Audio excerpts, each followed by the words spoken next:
Which of any of 1 through 9?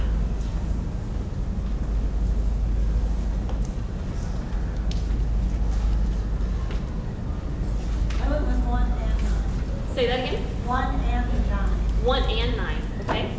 Yep, so in performance coaching, we don't need to criticize. We have reality, so we can just do a fact.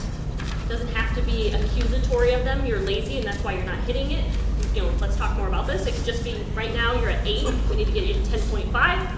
So that one works great. And then 9, make the other person feel important. So yeah, we want to make sure they're connected to our purpose, not just a number or a metric. Any others in that list, 1 through 9, that people point out? Number 5 is pretty black and white. Say that again? Number 5. Yeah, it's good to start friendly with people. Is that what you're thinking? Yeah, well, just at the obvious, like smile or not. Yeah. Smile or, Yeah, sure does. How about then that second group?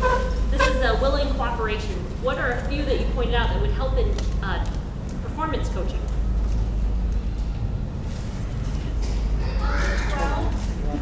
Yeah, throw down a challenge. Especially certain personalities. Yeah, if they're competitive in any way, or if they like that challenge, if they're wanting to be challenged, that would work wonderful for them.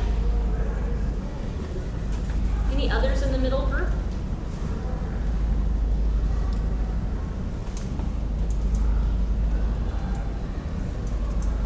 The other one that I thought would work extremely well would be appeal to the nobler motives. So it's going back to purpose, making lives better. We do this because, or in order to make lives better, we have to see people, either one of those, that nobler motive. And then on our third and final grouping here, 22 through 30, which ones did you identify? 29. Yeah, absolutely. So make sure that they, we are some ways, this accountability is a new part of our game for them, so encourage them. Make it seem easy to get to. Any others in that third and final group? 25. Yeah, to ask questions. And we're going to be practicing that. So there are definitely others on the list. There's no wrong answers there, but these principles we know will help you build relationship capital. Encourage you to look at these frequently and put them into practice. One way of doing it, just as an idea, is there are usually 30 days in the month. There are 30 principles. It'd be easy to say each day, what's one of the principles and how do I use it? Just as an idea to keep them front and center. But we're going to go ahead and move on and actually start now to look at the coaching model. It's on page 4 in the handout. So there's 2 parts to this. There's the 7-step process. For all those who love processes, this is step by step. For anybody else who's like, oh, that's a lot, then use the GROW acronym and we'll map them across. We are going to, how this will work, we're going to talk about it real quick. I'll demonstrate it. You'll have an opportunity to plan a coaching session and hold it with somebody where they're not going to give you any pushback. They're going to be very willing, coachable people. If we have time, we'll do a second round. They may be a little less coachable and provide a sidetrack or two. And then we'll end the day with, we'll actually plan one for somebody in your clinic, for somebody on your team. You'll actually take time to plan that out. That way, when you return to work on Monday, you can have your first coaching conversation right away.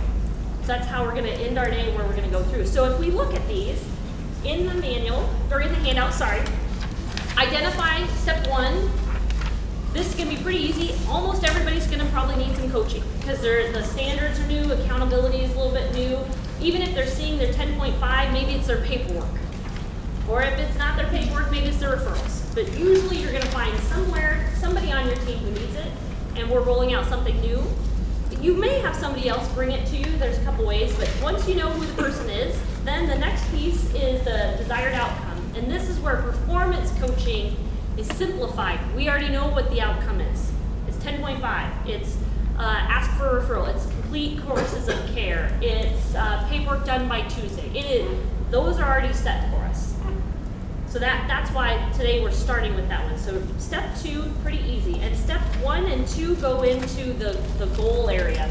If you're using the GROW acronym, they're kind of in that, what's the goal? What are we trying to accomplish? Now, when we get into step, the reality, the first reality check is our attitude. And it's interesting, when we first look at this, a lot of times we're thinking about their attitude, which is important to kind of get a sense of, are they willing and able, or are they gonna But really what we would encourage us to do is check our attitude first. Are we going to them focused on their development, or are we focused on a metric? And I know it seems like a small difference, but it makes a big difference in how the intent of the conversation is set up. We always want to be thinking about their best interests, and so when they're operating within our standards, that means they're a great team member, and that should be important to them. So check our attitude, be aware that their attitude does matter. You know, adults, we're not readily open to just being told what to do. We usually want to be a part of the conversation. So that's where asking some questions in this particular step are going to be important. Once we make sure we have the attitude right, we've asked some questions to understand where they're at, where their thinking is, we started the conversation with ours right, then we get into maybe we need to provide them some resources. So maybe they literally can't figure out how to or where to go to get referrals or how to ask for it. And we might even help them to practice and say those things out loud, or get an idea of what else could be in a course of care, or hear them and how they're establishing that initial contract with the patient. Maybe there's something in there that could be different that would help them get their self-directed rates up, or their it's not on time when they get there, not the no-show, arrival rate. Thank you. That's why I was taking notes, Eric. I was trying to get those words in my mind. Their arrival rate. So now we're all the way down to step 5, where we might practice it and see it, and then step 6 and 7 are really simple. We want to make sure then we see them when they do it, tell them they did it. So sometimes coaching can just be, hey, great job. I noticed that you asked for a referral right there with that person, or I saw that you did a completed course of care. That's fantastic. And then reward with praise and recognition. So I know it seems like a lot of steps, but it flows really smoothly together. And on your handout, if you'd like to, the GROW acronym, the goal is really steps 1 and 2. The reality is step 3. So I'm mapping the 2 together. The opportunity, or the O in GROW, is steps 4 and 5. And the way forward, the W, is steps 6 and 7. So to give a really quick demonstration, 1 of what this might look like, and 2, what it's going to look like in just a moment when you're practicing with a partner, I would like to ask for a volunteer who really you don't have to do much, but I just need somebody to interact with. I'll be the coach, you get to be my team member.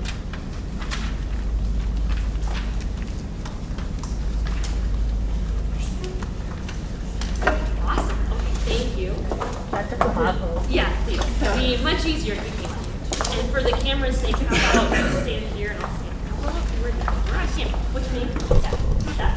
Nice to meet you. Okay, so Steph is a physical therapist in the clinic that I am a leader in, and we are working on getting her to 10.5.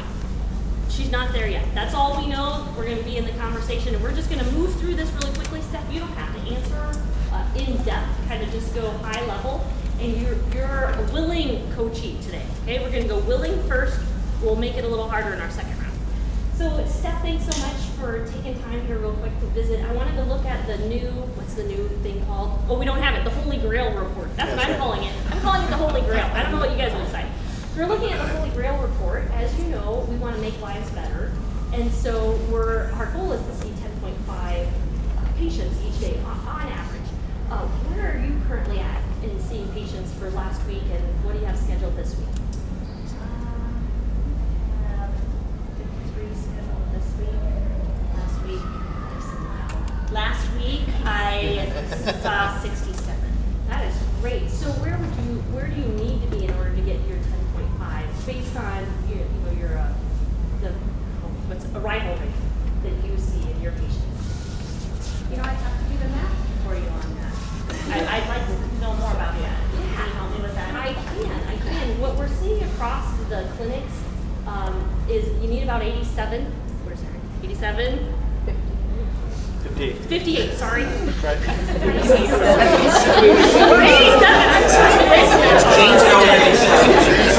I like where you're going with this. Yeah, Nicole, yeah, working. You guys on board with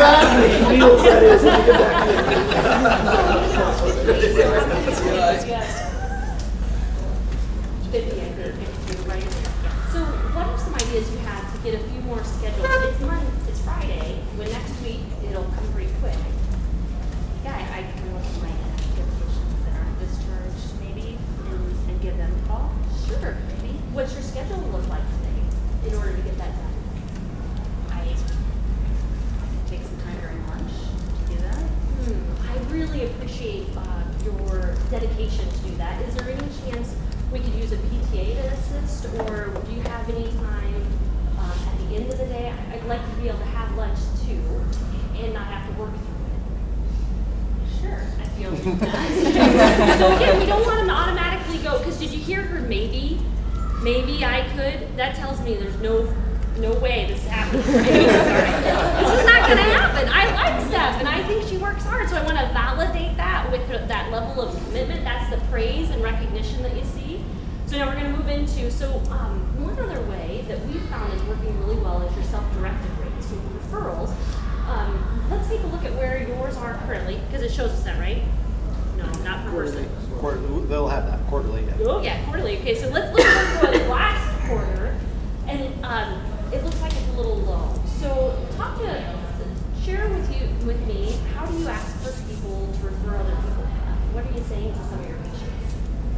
One thing that I do, I think, is just getting to know the patient and trying to understand, their family, and maybe they have a kiddo who's having some ankle pain, thrower, So try to get them engaged a little bit more, and then educating them about how they can. And how often would you say you actually are asking people, do you have somebody who could benefit from? In that direct of a way, probably not very often. Okay. So it might be, we could move you on that continuum of asking more directly, even if it's not every patient, but once you hear something, say, hey, I can help them. Right. So would you practice that with me? Let's say, okay, so if my elbow hurts, I'm nursing right now, it's something with carrying the baby around, how might you recommend to me to come in and be seen for that versus what I'm being seen for? So I'm already seeing you as a patient. Yeah. But it's totally different. Right. Gosh, I'm sorry you're having trouble with your elbow too. It's really frustrating. You have a couple different things going on, but actually there's a lot of things that we can potentially look at helping you out with that, so that you're not feeling throughout the day. Is that something that you would be interested in? Me taking a look at? Good. That is great, and you could even just say to me, can we help you with that? Would that make life easier? Go back to the make lives better. That's what we're really here, and so we can use that kind of language with our patients to make sure that we really connect with them why it's important. So what's one thing you'll be willing to do based on this conversation to help your rate of patients next week? Yes. So What's one thing? I am going to take my time at the end of my 11 o'clock patient, get some help from my PTA to step in there and call a couple people that I haven't seen kind of fell off last week. Great. I really appreciate your commitment to that and to helping our patients really make their lives better. Thank you so much. So let's give her some appreciation. So one, coaching conversations won't ever be perfect, and I'm not at all suggesting that one was. The other thing is that we don't want to have to take so much time to plan them out that we're not doing them. So we need to be able to do these somewhat in the fly, keeping in mind the GROW is the easiest way to remember: goal, opportunity, the sort of those resources and way forward. So let's debrief it. What was the goal that we talked about? Just make sure we at least had clarity there. Increase your self-improvement. Yep, getting to 10.5. What was the reality?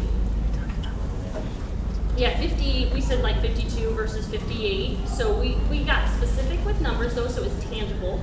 How about opportunity, or what did she and I talk about, or how did we help coach her to do something different? Like the inactive list. Yep, so we addressed where's one place she could potentially get some additional appointments. How else did we help her in that resource area, or sort of the opportunity? Found a way to do it without taking personal time. Yeah, help to coach her, so we're not just trying to make our people work more. That's not what this is about. Using PTAs, I thought I heard earlier that we could utilize them more. I don't know if they could make phone calls, but that possibility, or even just pull a report for us.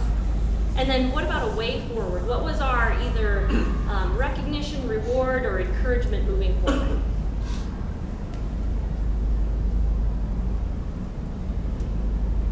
Okay, I didn't do a good job on that. I got it.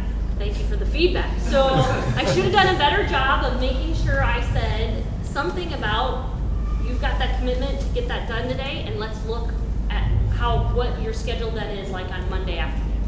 So you're right, I should have connected the dots that I was gonna come back around and we we're gonna look again in order to hold her accountable. Otherwise, we've just had a real nice conversation and nothing changes. And that gets old in a hurry. So we do wanna make sure we're really specific about coming back around and having that accountability in, here's what we said we're gonna do, did you do it, and let's look at the results. Because a person who does it, takes the action, and maybe they don't get the results, it's a different conversation than a person who doesn't do it at all. They have no chance of getting the results, but they didn't even do the activity. So here's what we're gonna do. In the handouts, on page 8, there is a coaching worksheet 1.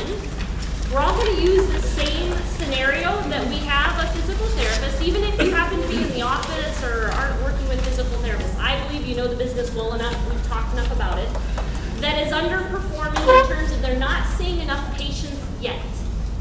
We want to help them. Now there's a lot of scenarios you can create, so use one that you think is most appropriate to your clinic.